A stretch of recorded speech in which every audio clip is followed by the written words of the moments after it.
Welcome back to the Agent to CEO podcast. This is where we turn experience into structure and conversations into frameworks. Every episode is built to give you clarity, standards, and measurable execution, not just ideas. And if you guys are ready to scale with discipline, you can book your call at sevenfigure.com. And man, I am beyond excited to be able to dive in with today's guest. One of my favorite humans on the planet, one of the best guys to share a cigar with, Mr. Gary Reggish. Welcome, brother. I appreciate you carving out the time and jumping in here with us today.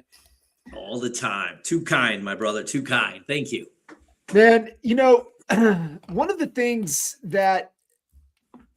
many things that I really admired about you, and you nailed this, I want to say, Gary, probably better than anybody I've ever seen.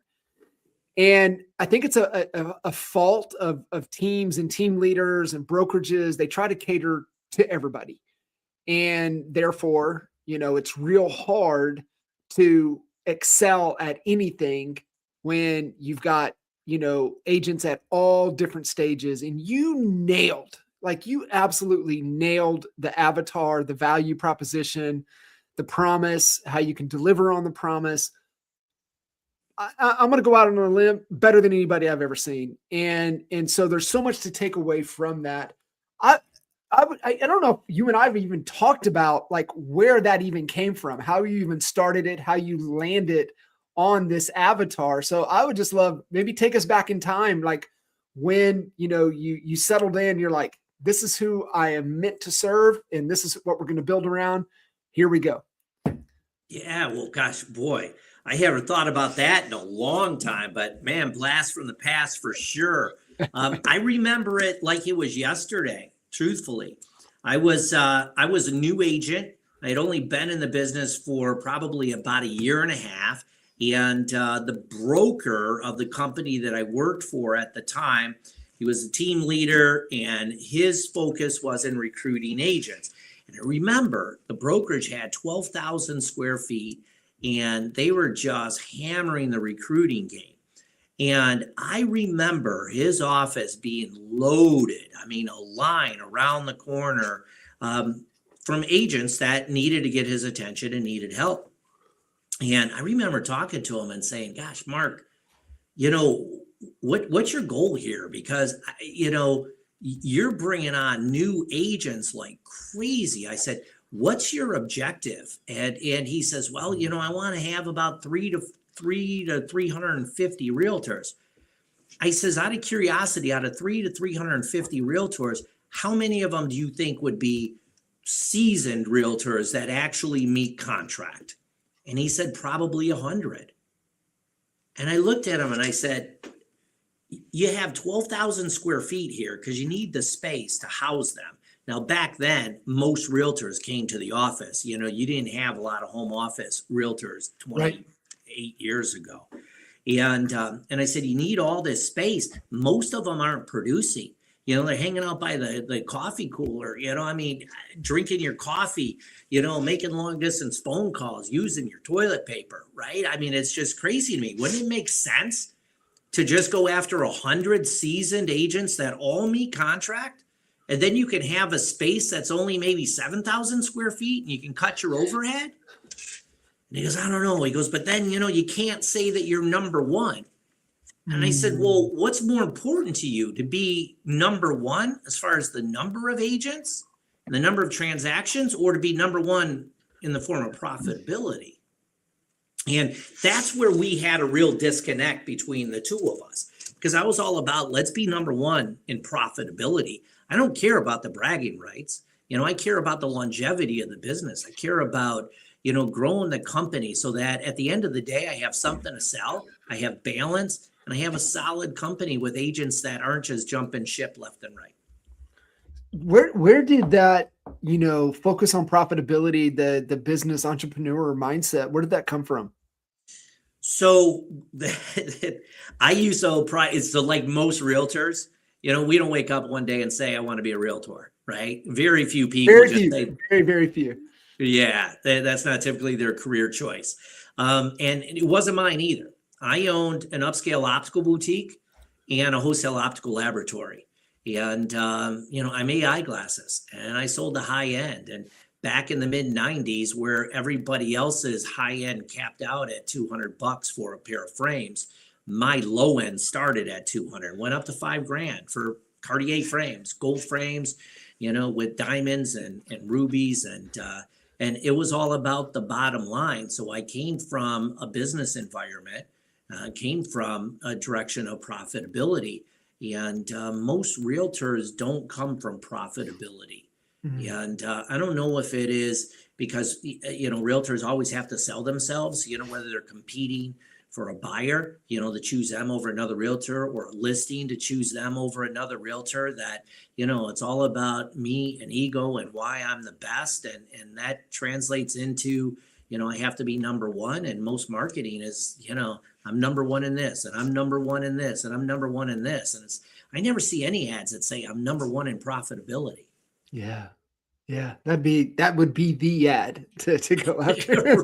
Well, it might be a little harder to recruit people, but from a business standpoint, you're definitely going to be able to plug into those conversations. So coming in with that entrepreneur, mindset, business owner mentality. What was the shift out of the optical world into the real estate world? Single malt scotch and cigars, John. You mentioned cigars at the beginning. Single malt scotch and cigars. I was active.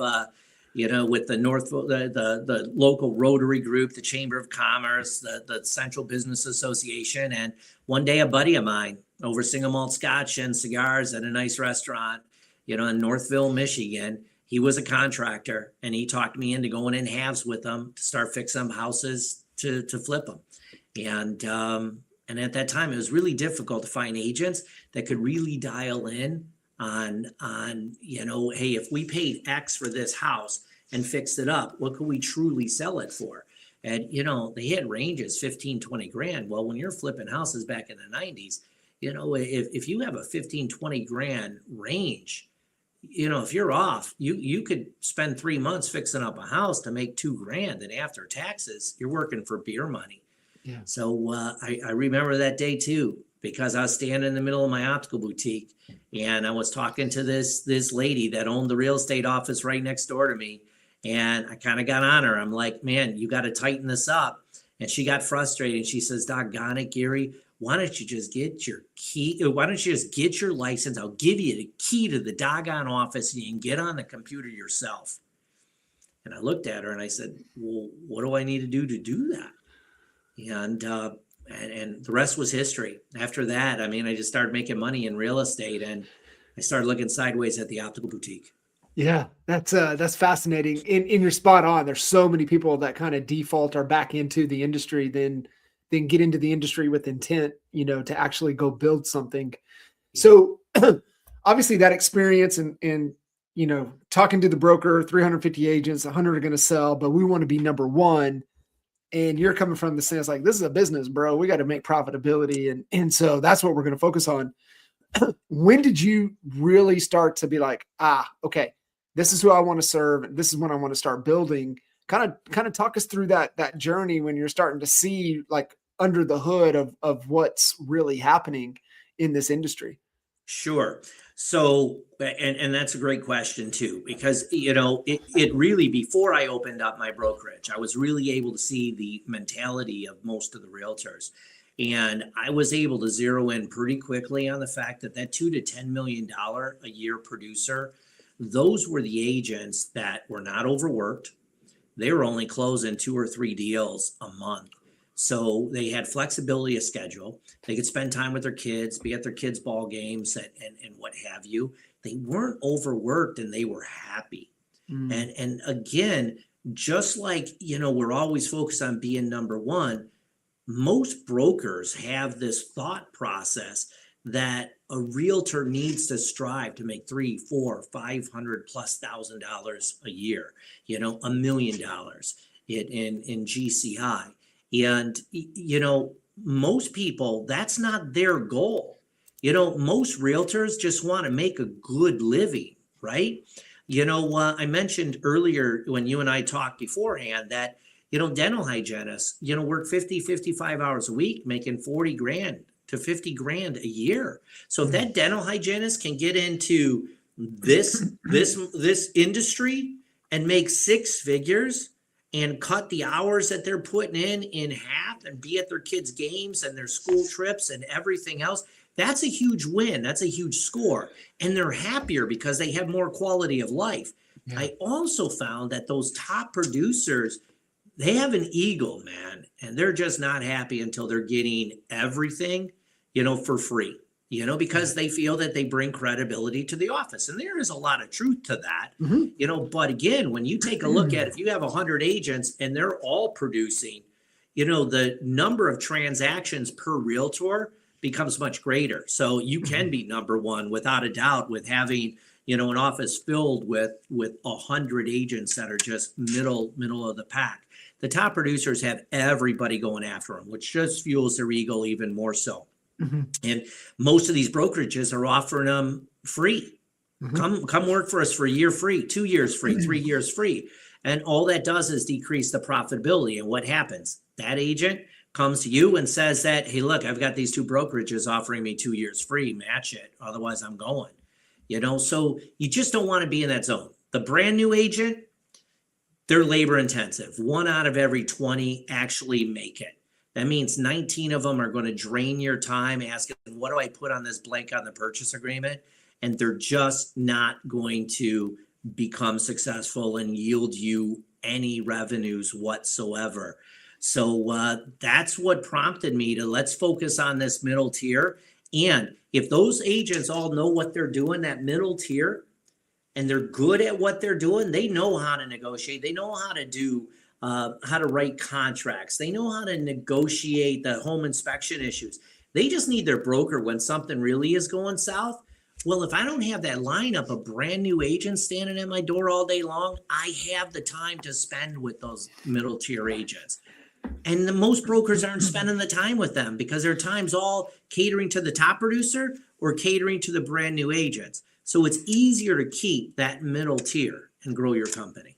What do you say to the people that are the top producers that you have the conversations with that are trying to squeeze you to make it work? You have such longevity in the market. I'm probably a lot of folks know kind of where, who you're built for, but early on, nobody knew, right? And they're pushing your limits. So how do you have those conversations? Because like Gary, I see this every day with, the leaders I get the opportunity to work with that have these mega to enterprise type endeavor teams. Yeah. And they're trying to cater to all 3 levels, the newbies, the middle of the roads, and the top producers. And they're just getting crushed on their margins on these outside. So how do you handle the conversations with these agents that are top producers or want to be the top producers, or the newbies that they're coming to look for you? How do you handle the conversations with them? Yeah. So you mean the agents that I have on board that are coming to you or talking to you? And it may be, like I said, it may be different now because the market probably understands who you are. But early on when they were, they meet you, hey, Gary, I want to, talk to you about coming on board. I'm a top producer. I have aspirations to grow and build a team. Like, how do you kind of navigate the conversation and be like, hey, we're not built for you, but you'd be better off going here. So like, what's the advice in the conversation look like?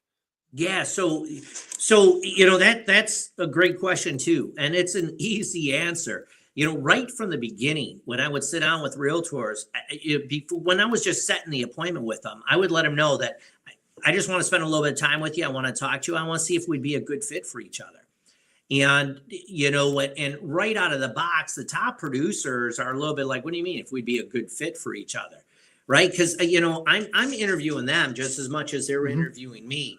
And right from the get-go, I would let them know that understand we're not your typical office. I'm not about bringing on as many bodies as I can. So if you're looking for that office, that's all about being the number one office as far as the numbers of agents are concerned.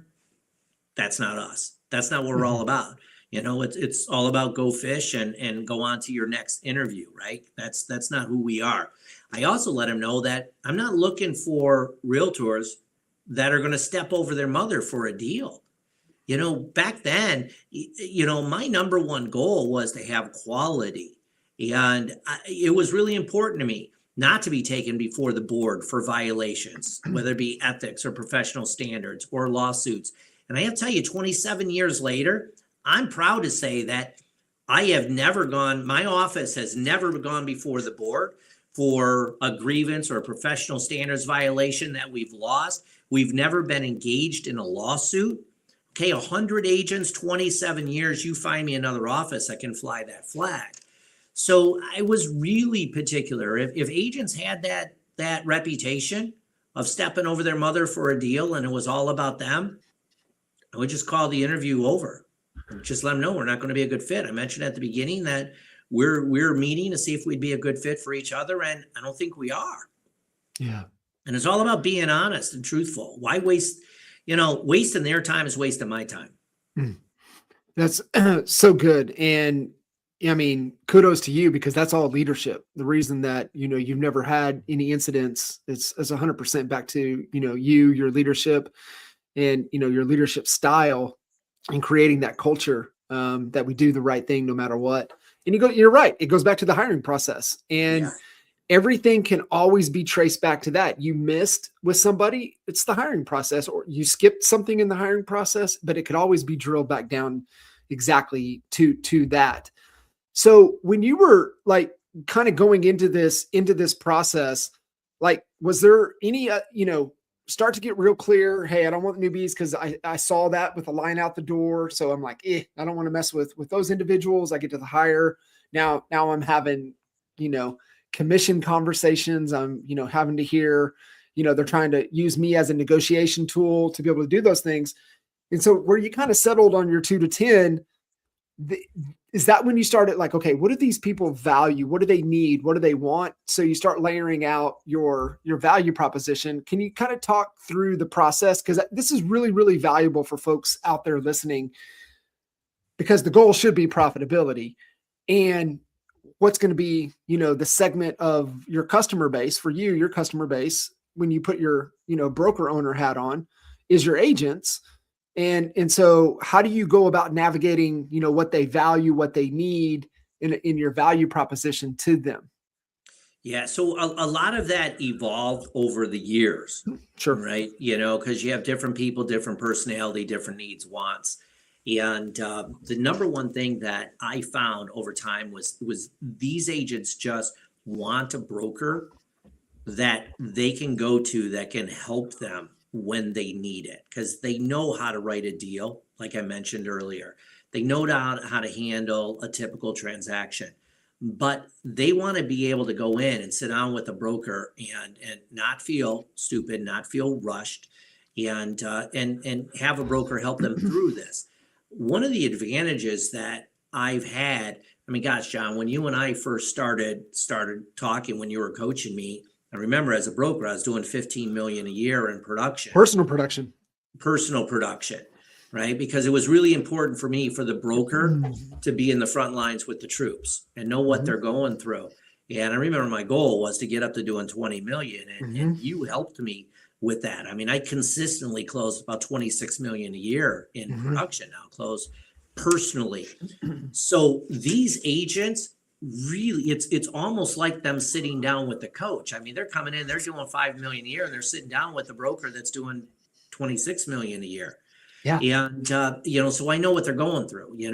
I understand how to market to neighborhoods. I understand the farms. I understand negotiations. I understand probate. I understand, petitioning the trustee in a bankruptcy case to release an asset. I get it. So we can have good conversations and help them throughout that process.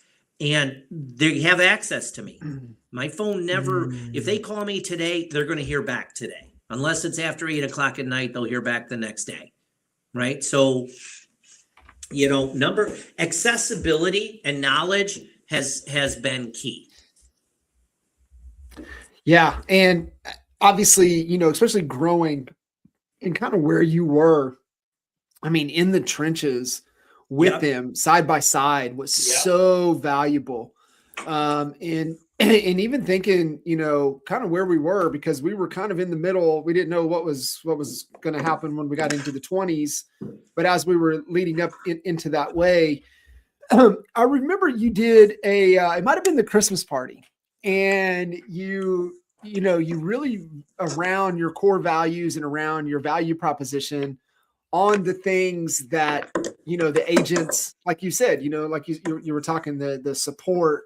There were a handful of things that was kind of the value proposition in your values. And I remember you guys having a party and really leaning in, and they could go get certain drinks made that was around broker support. I don't know if you remember that, but I was like, man. I do. That was a recruiting event that we did where we had agents. Yeah. That was gosh, you got a good memory, John. That was a blast. Yeah. So talk about that, because that one was like one of the best things in just anchoring in our value proposition. Because that's kind of what we're chatting about is, okay, we got real clear on our person. We know what keeps them up at night. We know what they desire. And then you just put those things in place and went to deliver on, hey, I'm a 2 to 10 guy. I know what they want. I know what they need. I know what they value. I'm not going to give them any extra fluff. I'm going to give them exactly what they're looking for. And that goes back to what you said, right? They're the happiest. They're the most loyalist, and they're not overworked in being able to still have a life and a career. And so, yeah, talk me through that. Cause I just love the themes, to be able to do events, being able to run competitions. And this is just another really cool example. Yeah, we did. And I'm going to plug in my laptop real quick here because it's running out of juice. But anyway, so we had a recruiting event that we had at the office. We brought in, we had some steel drummers, playing some cool Caribbean music. We had a bar set up, and we did have a bartender create a lot of unique drinks, one's called cap franchise fees. Another one said, was called broker support. It had, competitive contracts. We just came up with a bunch of unique creative names. And that was really cool to hear agents, because they walk up to the bar and say that, I'd like to have broker support. I'd like to have a franchise fee. So it was all this subliminal, right? Where every time they get in a drink, oh, you know what? I'm going to try competitive contracts this time. And it really all was a play on words in a fun way. And we had food and it was a good time. And we coupled that with a competition where, we had our agents invite people that they had transactions with or people that they were friends with. And they would come out and we had the competition where whoever brought the most agents to this party, would win, a prize. Whoever had the most people join the company would win, an even greater prize. Whoever had the most RSVPs, so there were giveaways for this as well. And for the guests that came out, we had about 10 cool gift baskets and, earbuds, just cool stuff that we had where they'd put their business cards in a box, and we'd draw names, and they get to go up to the conference room table and pick a prize. And it was really a fun event. And we capitalized. I mean, we did that. We've done wine tastings. We've done, euchre nights. We've done, and it's always whatever we do, there's always prizes given away, and especially for people that recruit or that invite agents from other companies. And there's no recruiting that actually goes on that night. It's all about getting to know the group. Yeah. So it's low price. Like, look, come on out and see if you like us. Come out and have a good time. Worst case scenario, you're going to get some free food. You're going to get some free alcohol, and you're very likely going to win a prize. So what do you have to lose? And it was that you nailed it, right? It was the little messaging of who we are behind the scenes, and they had to, order things that said the value that we bring. So like, it's either going to resonate with them because this is what they're valuing, or it's going to repel them, and that's not what they want, which is fine because that does the trick, and it's a filtering system that gets the right people in front of us. So that was really cool, being able to run with that. And the design and the intent behind it is really so cool and so magical. Yeah. And one thing I want to mention about that, John, is that it really went beyond just having them come out and meet the crew. You see, because my strategy was this: nobody likes to be cold called, and nobody likes to cold call. So if let's say we had only 10 agents from other companies that came out. Because a lot of people say, yeah, I'll come out, and then they don't, right? They're afraid they're going to be recruited or what have you. But let's say we have 10 people that show up, and I have an opportunity to have some cocktails with them, have some food with them, sit and talk, and just get to know them. No recruiting going on whatsoever. Well, now, guess what? 2 weeks, 3 weeks later, now when I call them, they're picking up the call because we met each other. We started a relationship. Now it's not a cold call anymore.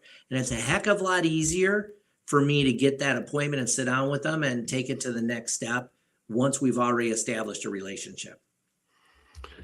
It is a relationship game. And, the people how long do agents stay with you?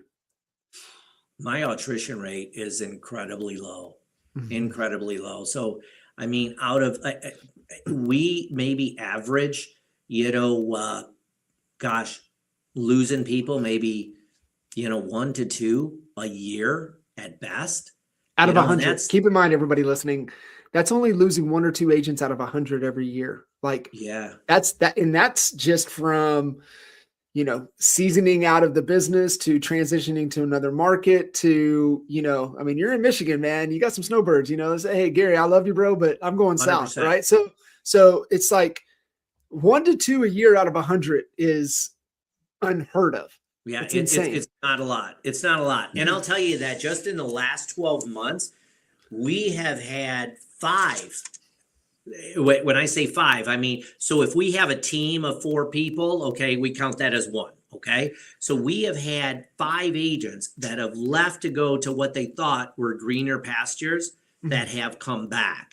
And they gave these other places a solid year, some of them 2 years. There's one agent that literally was gone and tried 3 different brokerages over the course of the last 5 years, and she's back. So what I really like is every one of my agents are seasoned, experienced agents. So they came to me from another brokerage.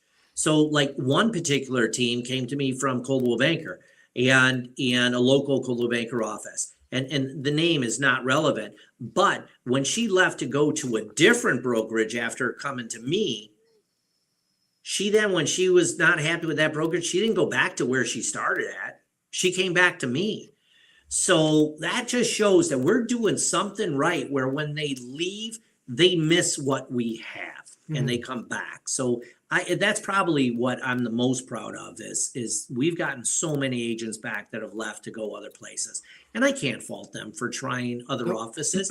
They buy the hype. Everybody is just telling them, oh, we're better and we're going to double your business. You come here and you're going to make so much more money. And you know what? An agent jumps ship when they're vulnerable.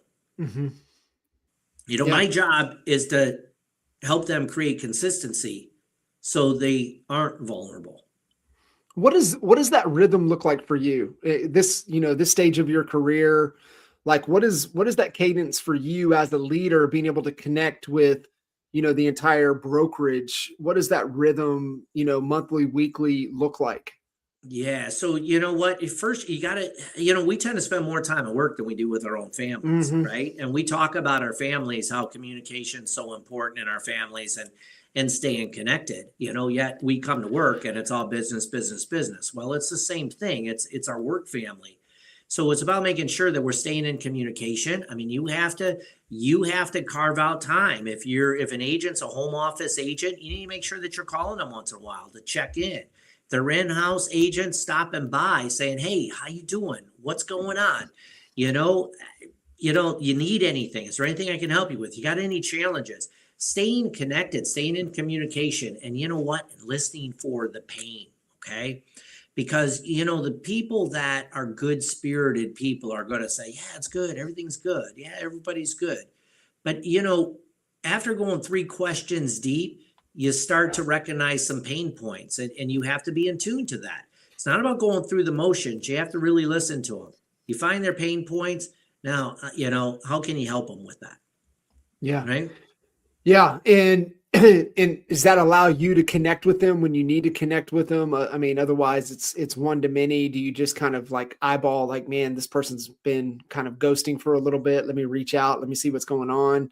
Is that just you from a leadership, just making sure you keep a pulse on what's happening with everybody? 100%. I mean, I make a point to every month get through my whole roster and talk to them. Give them a call, pick up the phone. Go stop by their office. And just talk to them, just catch up. I mean, it's really important, right? Again, we can't just, it's like a listing. You can't list them and leave them, right? Mhm. If you're not communicating and following up with your clients and getting feedback, and am I hitting the marks, and is there anything you need? Is there anything that you need us to do that we're not doing, right? It's the same thing. These agents are wealth generators for us. It's really important. You wouldn't buy a stock and not pay attention to it.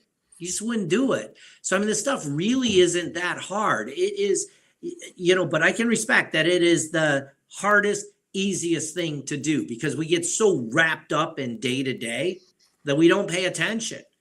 And we have to remind ourselves to pay attention. On my desk back at the office, I just have I have these little labels just taped to my desk that say, connection, focus, relationships, just to remind me every day in between my tasks, what's important. I got mine right here too. I love it. I love it. Same way, it's just like we're humans. We need to be reminded more than we need to be told. And there's things that are, core to us, but there's things that we also aspire to, right? That is just these little, reminders, these little nudges to, because we all drift as humans, and, we're all battling with things. And so sometimes we just need little reminders like, okay, got it. Stay the course and, keep moving forward. 100%. Gary, one of the other things that, other than you really nailing your target, you also got super plugged in, right? Like, you're chasing 20 million in personal production. We're evaluating opening our third office. You've got two. We were evaluating opening a third office. We were increasing headcount, but you also thought it would be a good idea to take on, an RPAC role.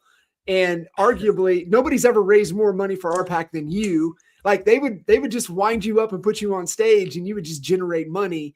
Like, you were balancing that as well, plus family, plus everything. So, one, I want to lead into an NAR question, but how for you, juggling so many hats as a lot of entrepreneurs and business owners do, how do you maintain some level of sanity trying to juggle all the different hats and responsibilities?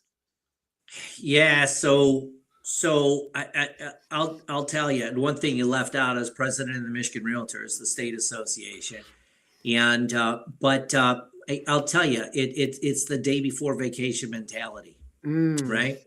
This was like the week before vacation mentality where, man, I'm going out of town next week. I need to get everything done. Need to get my appointments scheduled. Need to get these closings wrapped up. Need to get things on the books, what have you, right? Need to make sure my staff is all together.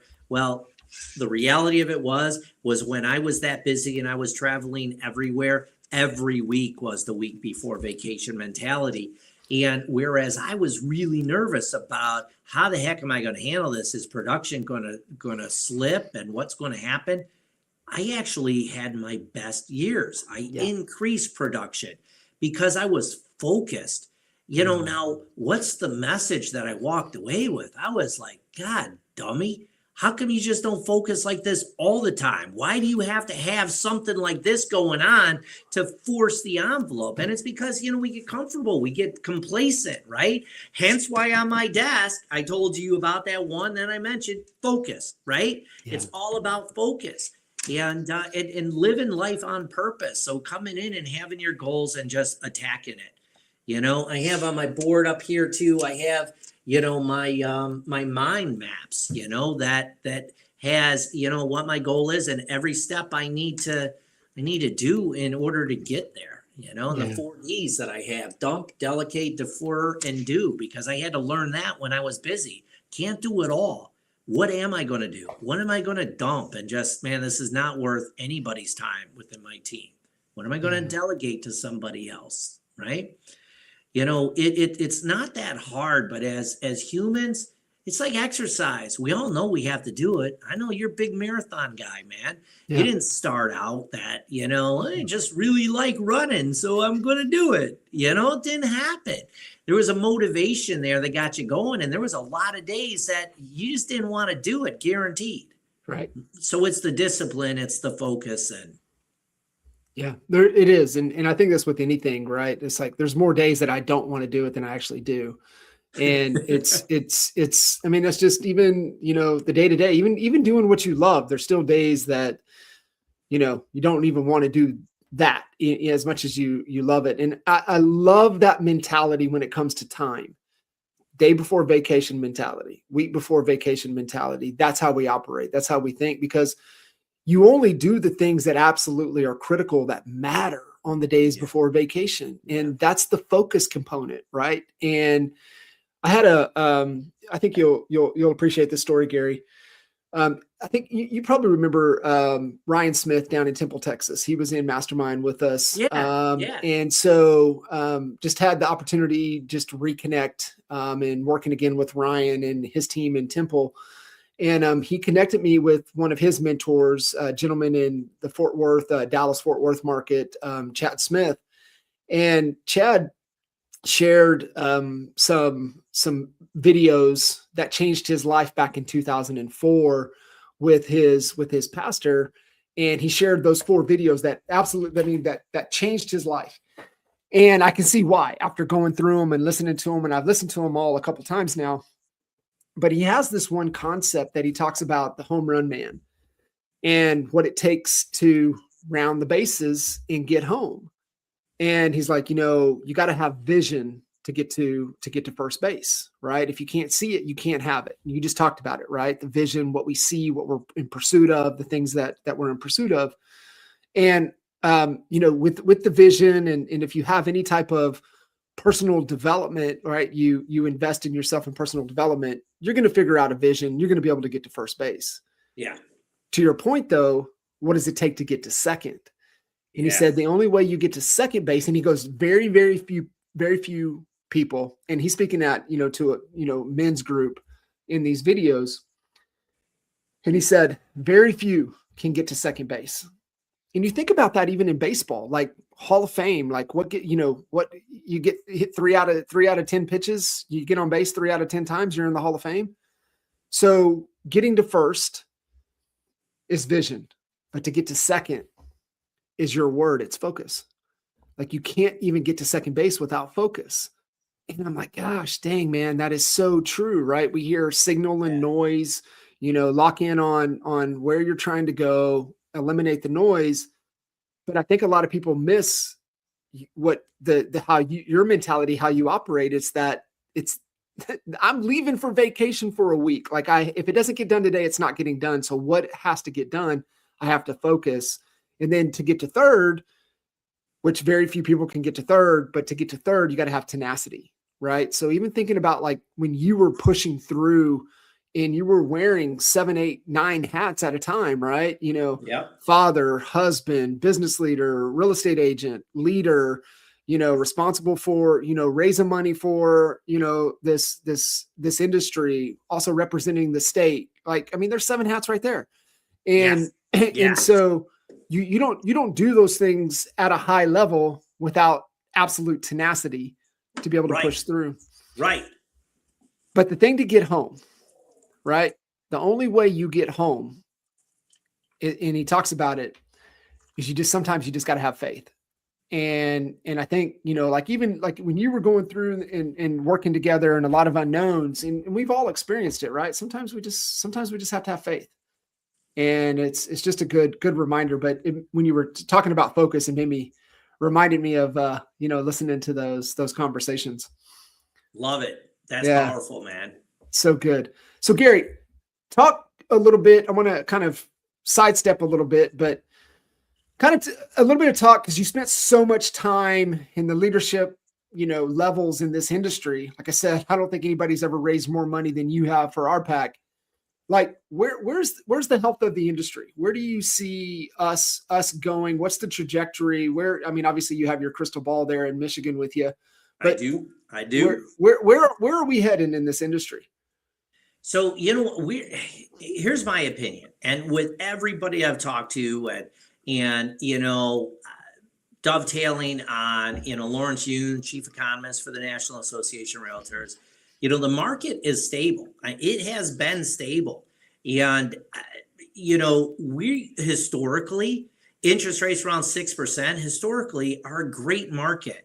What's happened is we have so many realtors that got in the business in the last 10 years, they really don't know what a normal market condition is.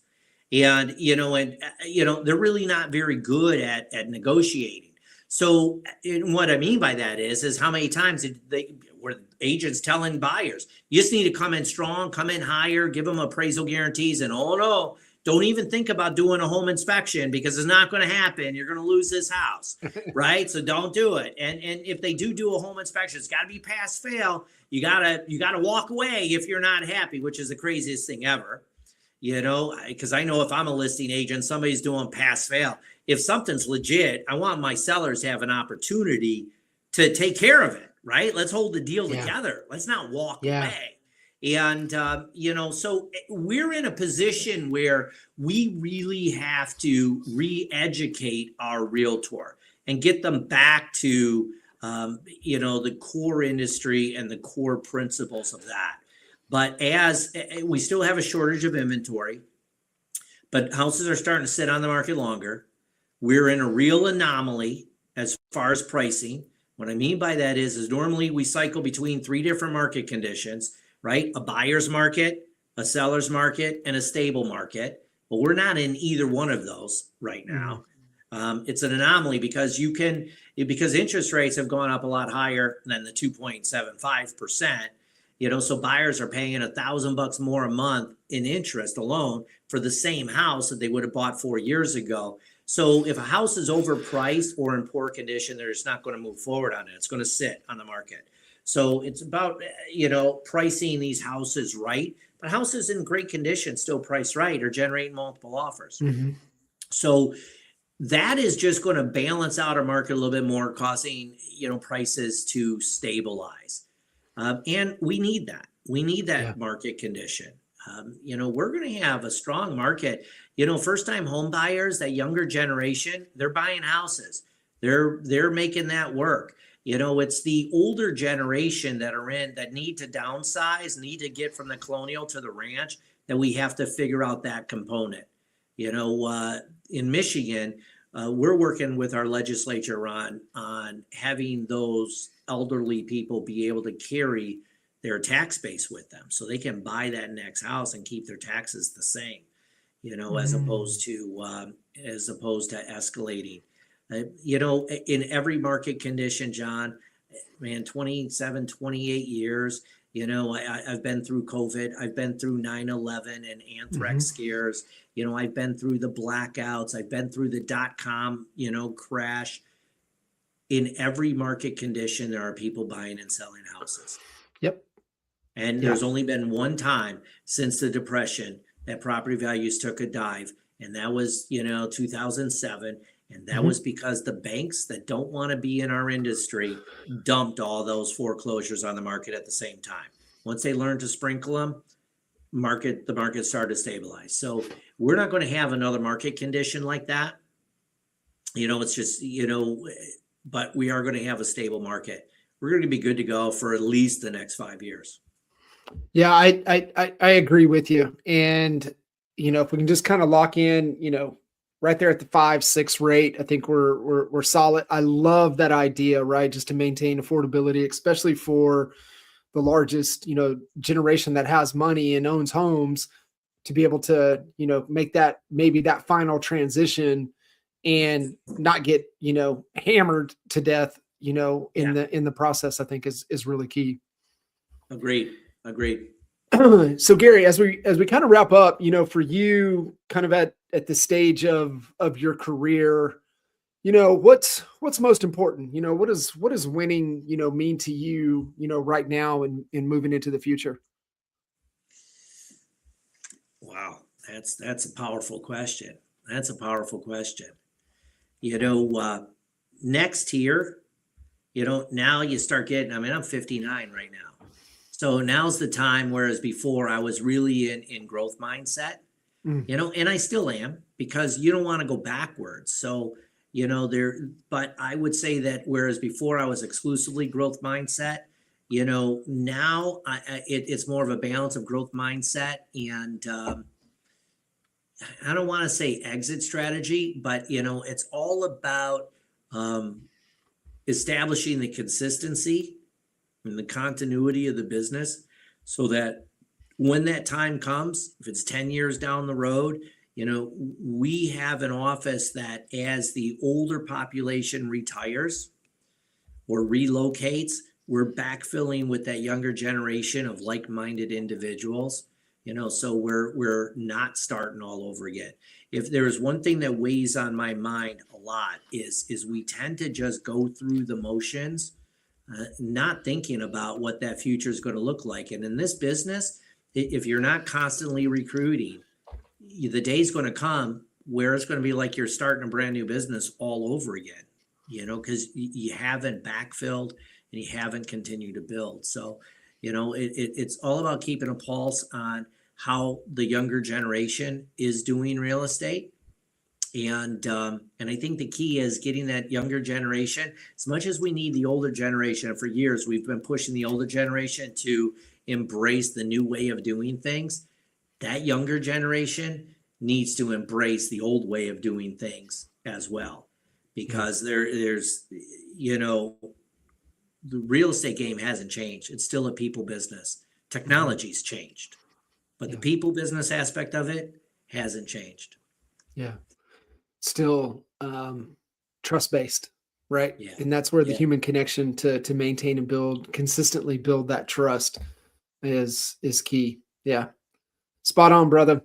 Well, Gary, I can't thank you enough. Like I said, from the beginning, nobody's nailed it better than you, and staying disciplined to it. I think that's the hard thing, right? Because it's easy to want to sway, especially maybe feeling a little bit of pressure and, want to give a little bit, but you've really held tight to who we are, and most importantly, who we're not. And there's just so many valuable lessons for folks, connecting with you and hearing kind of, your strategy and methodology. There's just so many gold nuggets in there. Thanks, John. I appreciate it. Keep doing what you're doing, man. You're a superstar. I always appreciate have that. been. Good stuff, man. Gary, I appreciate you. Thank you guys joining in. Make sure you guys get connected with Gary. If you have any other questions, kind of how Gary stepped into that role, reach out to him. Gary Reggish all over social media. And man, that's going to be a wrap, brother. Thank you again so much. And I know we'll have to, for sure, do it again soon. I appreciate it, John. Thanks for your time. Thanks for what you do. All right, man. Thank you. Bye. See you guys. Bye.